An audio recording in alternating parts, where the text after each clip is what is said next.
Good afternoon, Mr. Mandima. Yes, good afternoon, Mr. Mlambo. As you can see, our lake is filling up, so it's over 95%. What does that mean to you? It's great.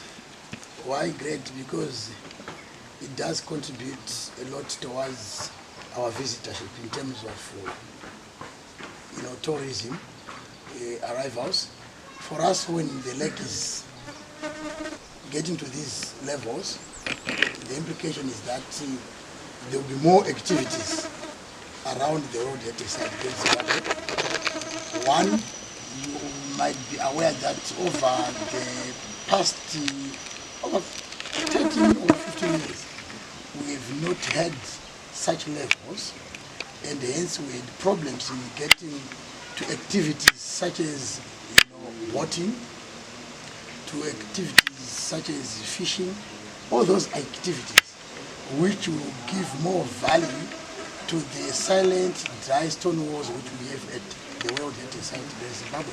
So for us, the water levels at the lake are indeed a great development, and we also believe that it's not about development in the tourism industry per se with Great Zimbabwe, but even the lodges around, the hotels around. It means in terms of visitorship, when people are now prioritizing their destinations, they can also now prioritize Great Zimbabwe.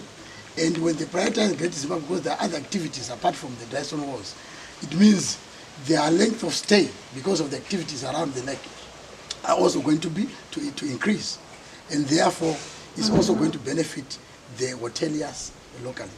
Even the local communities, some of them, they sell beads around the dam wall, they sell pottery around various places which actually cover the whole dam, the whole lake. So for us, we think that it is a positive development for both the tourism industry and for the community as well. Any activities that you have started so far?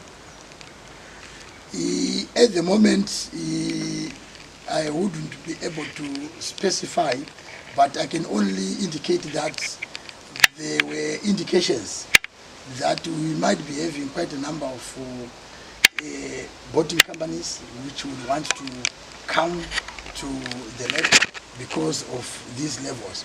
And I want to believe that we are entering into a new era when we expect that if these levels maintain or they go further up, we will be able to have something which is sustainable. But there are indications that indeed quite a number of boating companies will be coming over, and I expect that probably soon after the rain season ends, we will be having those ones being rolled in. But the Zimbabwe Tourism Authority and the Ministry of Tourism and other partners in the related field are working hard towards this. It's part actually of the Provincial Development program for Masvingo. If you met as the development committee for Masvingo, and you discussed anything about the lake? Yeah, well, we always meet as heads of departments for the development of the province, and probably I will not be able to talk much about it, but I can indicate that part of the deliberations whenever we meet is to discuss as with regards to how best we can add more value to Masvingo province, and the issue of making maximum use of our water bodies, Lake Mutirikwi, and of course Mukosi, always surface. But I'm sure that if you talk to the Provincial Development Coordinator, you'll be able to elaborate more on that. But it's a fact that the use of the water bodies around the province, around Great Zimbabwe, is one of the key issues which we have picked as something which can be a game changer to the livelihoods around Masvingo and to the GDP for Masvingo. Okay. Now we are getting into Easter. Anything that you want to say to the stakeholders for visitors? Yes, I would want to say to those who are in the hospitality industry that let us get ready for the Easter holidays.